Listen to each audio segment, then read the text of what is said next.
Hey, what is going on, guys? Clash with Cree here, and today I'm bringing you guys a attack strategy spotlight.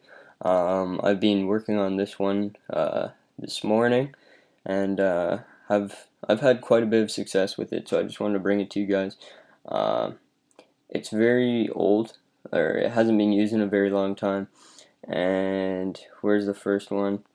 You guys will see what it is. Very, very, very strong. Even on certain bases where it should not work. Like this base, not set up ideal for the attack.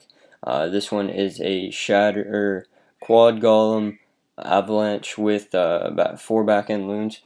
I've been having, like I said, a lot of success with it. And what you're looking for in a base is you want this sort of area here in the middle. Basically acts as a dead zone because when you're if you're going to push, you want to do it in a clockwise or counterclockwise fashion. So I'm going to start in here with my golems and work this way around the base. So my queen will pick these off, and my king and my bowlers, and that will result in these ones down, forcing everything around this way. And you'll see that as the attack progresses. You see 2 golem entry, that's the typical entry for this attack. Starting those 2 golems, getting some wizards down, creating a nice funnel for your troops. You want some of those wizards backing up your golems to give them a little bit of extra firepower, just to boost your kill squad a little bit. You want a lot of wall breakers in this attack. You can see I have 16 here. I cooked 4 too many. I prefer 14 wizards and 12 wall breakers, and that's what I find works best. You can see first jump spell coming in there. Bowlers, king, queen, all going in, and you can see 2 golems actually coming in on this bottom area there, creating another push into the base. Typically I only send 1 golem to reinforce, but because that side is just so heavy, I wanted 2 there to just force my kill squad across this top half of the base, and then have another smaller squad working the bottom area. You can see the king hops into that enemy queen compartment, and that's going to push, take her out, and kill everything in that box. The golems are going to walk out, so I immediately drop a jump spell to bring them back in on the bottom. And you just want to keep your kill squad moving. You can see on the top, they've cleared their area of the base, and they're now working counterclockwise into that bottom portion. The little kill squad that came in from the bottom is now keeping those troops in line. And that's the whole point of this attack. It's very similar to a Laloon, except instead of hounds you have golems, and instead of loons you have wizards. The wizards act as the balloons, keeping your troops in line, funneling nicely, and keeping everything where you want it to go. The additional golem entries act as your hound when you're trying to get that initial tanking on the air defense, well, in this case the compartment, and then pushing deeper into the base and forcing your balloons, or in this case your golems, into a counterclockwise or clockwise rotation. So that's the first attack I have for you guys here. Next we have another one. You can see this base, not ideal at all for this attack. I would not recommend doing this attack on a Dragonflower base. It's very hard to keep your golems going the right way in your kill squad. You don't want your kill squad bouncing around. This attack's perfect for dead zones. I didn't get a chance to attack any yet, but you guys can probably tell from a dead zone, that's acting as your pivot point essentially for your kill squad. So your kill squad is going to wrap around that. They're never going to enter that area unless you drop a jump into that compartment, which I would not advise you to do. But if you want to do that, go ahead. Your troops will just split up. As you can see here, this is what's happening. Troops are splitting up due to the Dragonflower design not being ideal for this sort of attack, but it's still going to work out in the end. You can see another golem entry coming in at the top there with a couple wizards to funnel, and that's just going to push the kill squad down into the core. You can see the bowlers are still up on the bottom area, and they just give this attack the little boost that it needs to take out these types of bases as well. Jump spell going through the core. You can see king died and took out the enemy queen there. The great thing about this attack is you can enter from any side on the base you want, as long as you have a plan for going counterclockwise or clockwise. to take out those to take out the base. It doesn't really matter where the queen is, although you likely want to poison their CC troops. You want to poison as well. That's why you bring 2 poisons on this attack, 1 for the CC troops and 1 for the queen. You can see I'm actually going to jump my queen in there to get that expo. You can use jumps on the fly if you need to. If you don't think your golems will need any extra assistance, you can jump your queen around.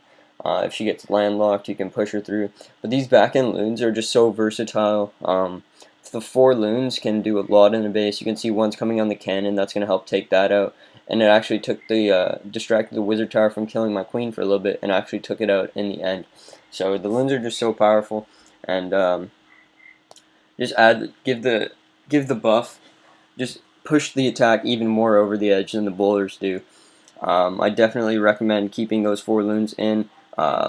In place of the 4 loons, you could add 2 baby dragons if you want additional funneling troops, as well as some troops that can come in and take out cannons or archer towers. I just prefer the balloons. Next we have an attack here. We're going again. You see this base? It's got this little resource funnel here. That's going to keep your golems nicely positioned downwards, and you can see on the entry 2 golems as always, wizards to funnel, and then wall breakers in between to force that entry, to force an entry for the golems. Queen steps up. She picks up the archer tower. At this point, all the golems are routing in. Bowlers can go in. King can go in. They're all going to be behind, and you can see the jump spells are positioned. We're going to pause this here. It's positioned so that troops are not going to go into this box. When I looked at this base, you could see the bowlers were going to hit over the wall, take out these, and that would force everything down into the base, and that's just how you want it to be. That's perfectly ideal. Zoom out a little bit here. You can see everything's funneling into the Tesla farm on the bottom, and at this point, another golem is being broken into, breaking into the wall on the bottom, and a jump spell is leading those troops further into the base. Bowlers wrecking the Tesla farm on the bottom portion, and golems are stepping up, nicely taking out buildings there. King ability still in the bag. And another golem has come in on the right, which will start funneling soon, letting those wizards from inside the box step up to help take out that cannon before any of my wizards go down on the sides, or additional funneling wizards. Another jump spell going down, leading the golems through the core. You can see just the little counterclockwise rotation that the golems have taken on this base. Sorry guys.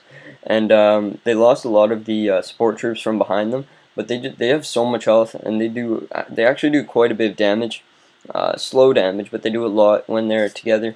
So they can take out compartments on their own if they are mainly comprised of defenses.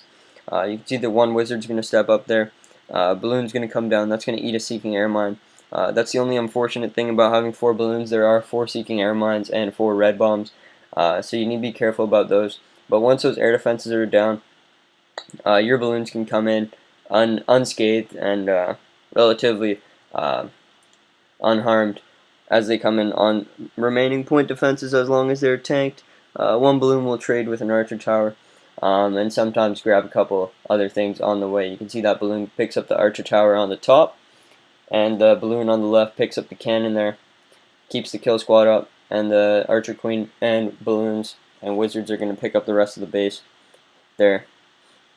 One more attack to show for you guys after this, and then we will end it there for the video. We can see me taking out Poppycock again. This base is a little bit harder to funnel, but you need to understand where you want to enter from. You always want to come in. I like coming in on corners. That way I can choose which way my troops go. I can choose if they go up meaning or right or left, or whatever corner they come from. I get to choose which direction they go with the first jump. If you come in on a flat side, they're likely going to split, but that's why you want your initial to come in from a corner, and then you have your secondary, which comes in from a flat side to funnel off the buildings. You can see the jump spell actually placed wrong here, so I immediately correct and plant a golem in there and wall break to try and get all the troops going back into the middle of the base. You don't want your bowlers wrapping, and you can see it's actually a little bit of a split push here. and this can work well as well. As long as the CC troops don't go to the melee portion or only ground attacking portion of your attack, you are golden. You can see wizards coming in there. They're funneling nicely on the left, and I've pretty much given up on that right side push. There's already 2 golems there. They don't really need any more of a buff, but I'm reinforcing the top left side, and it's almost just a giant wave coming through this base, taking everything out. You can see the 4 jump spells, giving access to everything in the base. You can opt for 1 rage instead of the 4th jump. I would do this if you're planning on coming through a very dense DPS area. So if you have a ton of wizard towers to get through along with a couple heroes, you could definitely bring a rage for that, as long as a jump spell is not called for to access the majority of the base. You can see the balloons actually come all the way down from the top into the Tesla farm on this one, and it's just illustrating even more how strong these balloons are on this attack. You can see Golemites go off, Queen takes out the last cannon, and although these attacks don't look very clean, they're relatively fast. They're usually 2 minutes to 2 minutes and 30 seconds. Very quick attack, and very, very powerful. You almost always get through the base. You can see no fails from those 4 hits, and those were all 4 fresh hits. I hope you guys enjoyed, and if you have any questions for me about this this attack strategy, leave them in the comments.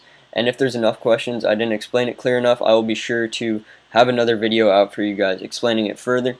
Hope you guys did enjoy. This has been Cree bringing you the 4 golem, 4 jump, bowler attack, bowler avalanche attack. Hope you guys enjoyed. Cree signing off.